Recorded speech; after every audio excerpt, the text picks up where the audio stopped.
नमस्कार, मैं श्याम गिरी। आप देख रहे हैं टीएफडी इंडिया नेश 24 टीएफडी इंडिया नेश 24 में आप सभी दर्शकों का स्वागत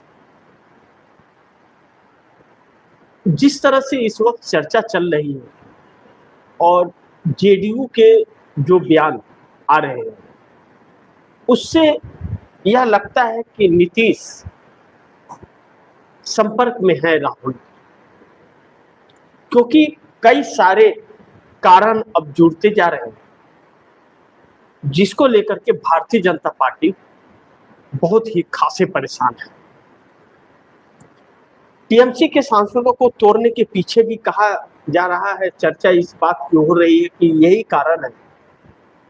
ललन सिंह के बयान ने भारतीय जनता पार्टी को झकझोर के रख दिया है और नीतीश कुमार के अंदर इस वक्त जैसे लक्षण और जो सक्रियता उनकी नजर आ रही है, वह इस बात की गवाही दे रही है कि वह कांग्रेस की तरफ फिर अपना नर्म रवैया दिखाते हुए कुछ बड़े प्लान की तैयारी में है, जो लगातार दिख रहा है। लेकिन इन्हीं सब के बीच एकनाथ शिंदे और चंद्रबाबू नायडू की उत्सुकता कहें या फिर चिंता कहें, वह बहुत ही मजबूर कर रही है और अपने लोगों के उनके लोगों की जो चर्चाएं चल रही हैं और जो चिंता सता रही है कि भारतीय जनता पार्टी के साथ आकर के कहीं गलती तो नहीं बहुत बड़ी कर दी है, बहुत कुछ खो तो नहीं दिया और आने वाले वक्त में बहुत कुछ खो तो नहीं देंगे। इन सभी के मद्देनजर नीतीश नायडू भी बड़ी तैयारी में जुटे हुए हैं। बिहार के अंदर अब यह लोग कहने से परहेज नहीं कर रहे हैं कि नीतीश कुमार का खेल बिहार में शुरू हो गया और यह खेल तब शुरू हुआ जब नीतीश कुमार सुबह सुबह संजय झा के घर पर पहुंच गए, सीधा बिना बताए, और उन्हें कहा कि आप आइए घर पर और हमको एक एक बात सब बताइए। यही से भारतीय जनता पार्टी की बेचैनी शुरू हो गई। लगातार ललन सिंह और संजय झा पटना में जमे हुए हैं और सम्राट चौधरी के लिए बड़ी संकट खड़ी हो गई। लेकिन उससे पहले दीपक प्रकाश बहुत बेचैन हो गए और दीपक प्रकाश और उपेंद्र कुशवाहा लगातार अपने दफ्तर में ज्यादा वक्त गुजार रहे हैं और दर्द बेटे का उपेंद्र कुशवाहा को झलक रहा है उनके ऊपर। पहली बार यह सुनने को मिला कि हम नीतीश की वजह से एनडीए में, जबकि नीतीश के साथ नहीं एनडीए से गठबंधन था।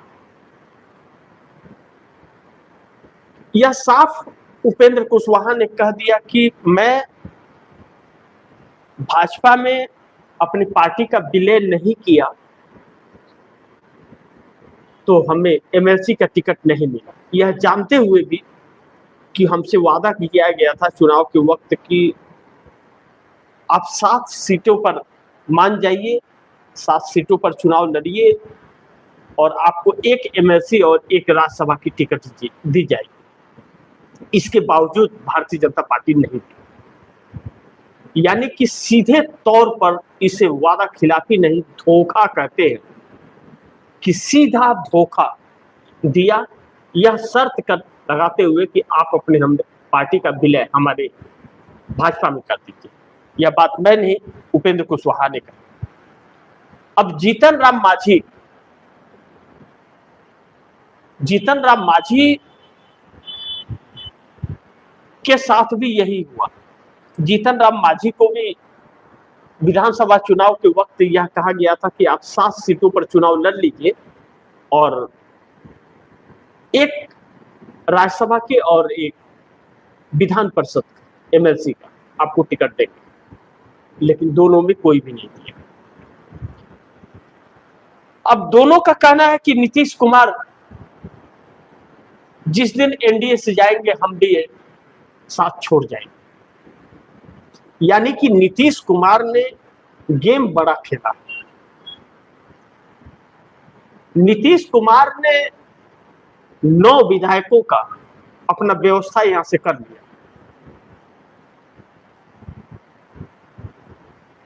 अब नीतीश कुमार के प्लान के हिसाब से जो विपक्ष के साथ 130 एमएलए हो रहे थे, अब उनकी संख्या बढ़ करके 140 हो गई।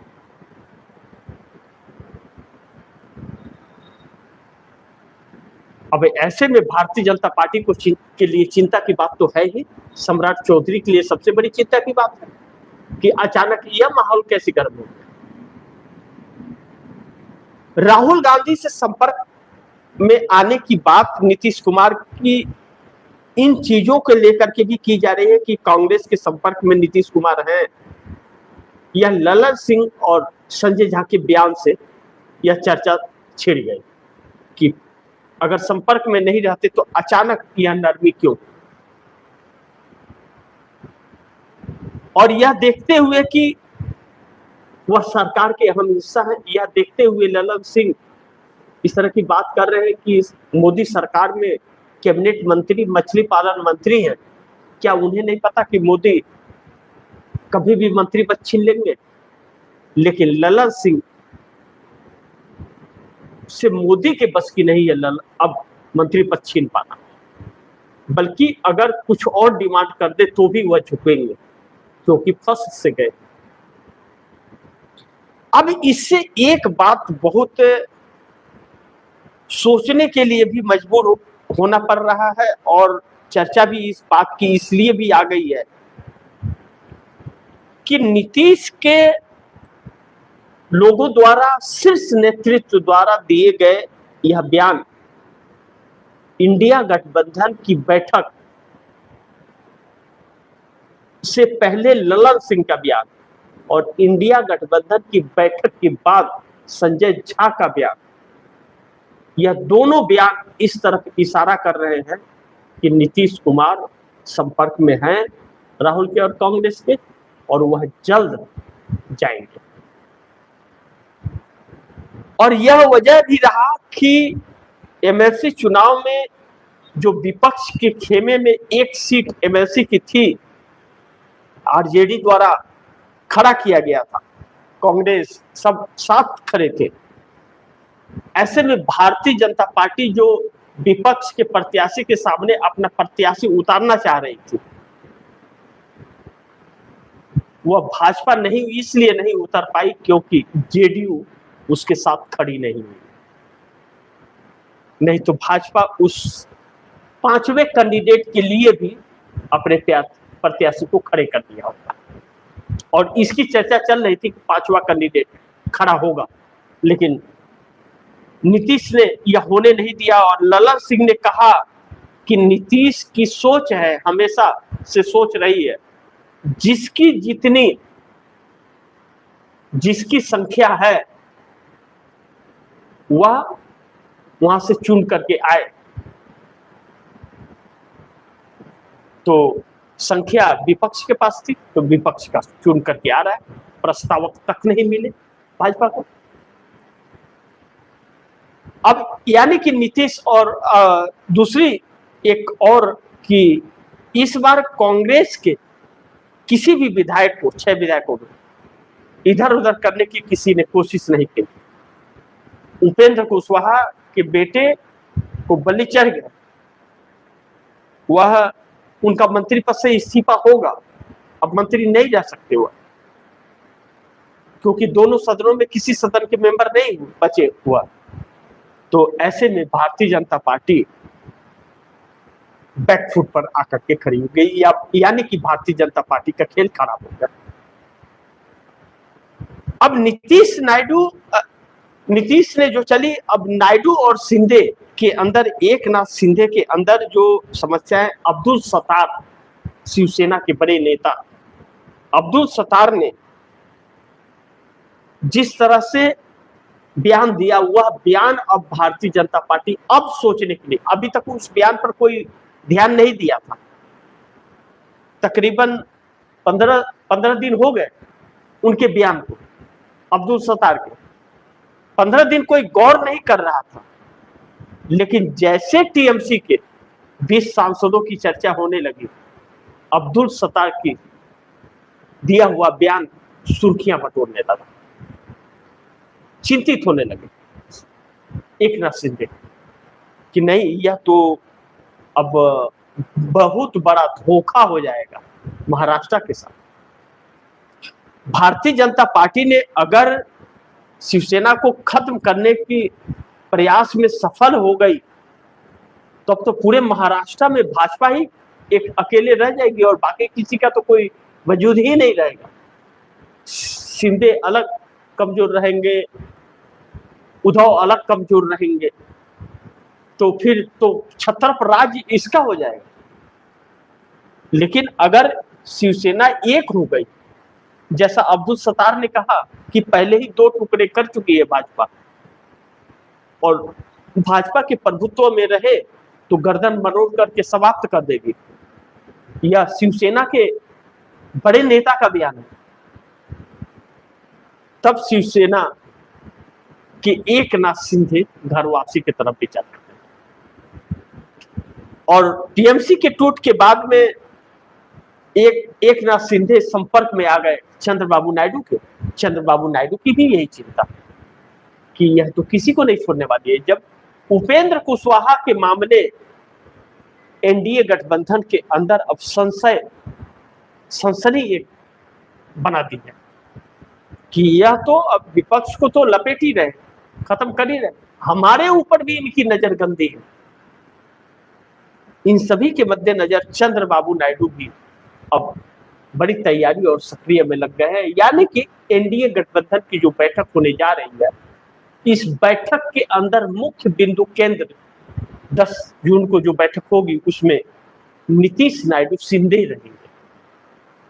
और अभी तक के खबरों के अनुसार यह खबर आ रही है कि नीतीश कुमार बैठक में आए, इसको लेकर के भारतीय जनता पार्टी पूरी कोशिश कर रही है, लेकिन नीतीश कुमार इस बैठक में आने को तैयार नहीं है, क्योंकि खेल नीतीश का शुरू हो गया है। अब आप दर्शकों को एक चीज मैं बताऊं कि कल की बैठक में अगर नीतीश कुमार नहीं आते 10 तारीख की बैठक में, तो आप दर्शक समझ लीजिए नीतीश ने खेल शुरू नहीं किया, खेल कर दिया। यानी कि तब यह साबित हो जाएगा कि नीतीश कुमार कांग्रेस के संपर्क में, राहुल गांधी के संपर्क में ही नहीं है, पूरी तरह से सहमति बन रही है। और अब नीतीश कुमार को लेकर इंडिया गठबंधन के अंदर जो संयोजक को लेकर के बात बिगड़ी हुई थी, जिसकी वजह से नीतीश बाहर हुए थे, अब नीतीश पूरा सब कुछ फाइनल करने के बाद वह इंडिया गठबंधन में जाएंगे। इसीलिए यह सारे बयान इस तरफ से इशारा कर रहे हैं, जो भारतीय जनता पार्टी की बहुत बड़ी चिंता है। बाकी आप दर्शकों क्या राय है, क्या सुझाव है, कमेंट बॉक्स में जरूर दीजिएगा। इस खबर को ज्यादा से ज्यादा शेयर कीजिए, अपने दोस्तों को भी कहीं आगे शेयर करें। और आपने अगर केबडी इंडिया न्यूज 24 को सब्सक्राइब नहीं किया, सब्सक्राइब कर लीजिए, अपने दोस्तों को भी कहिए सब्सक्राइब करें। मिलते हैं अगली खबर के साथ, तब तक के लिए नमस्कार। लेकिन आप दर्शकों से गुजारिश है, 6:30 बजे कार्यक्रम में आप दर्शक जरूर जुड़िएगा। कुछ अहम और विशेष खबरें लेकर के आने वाला हूं, जो आप दर्शकों को चौंकाने वाला है। तब तक के लिए नमस्कार।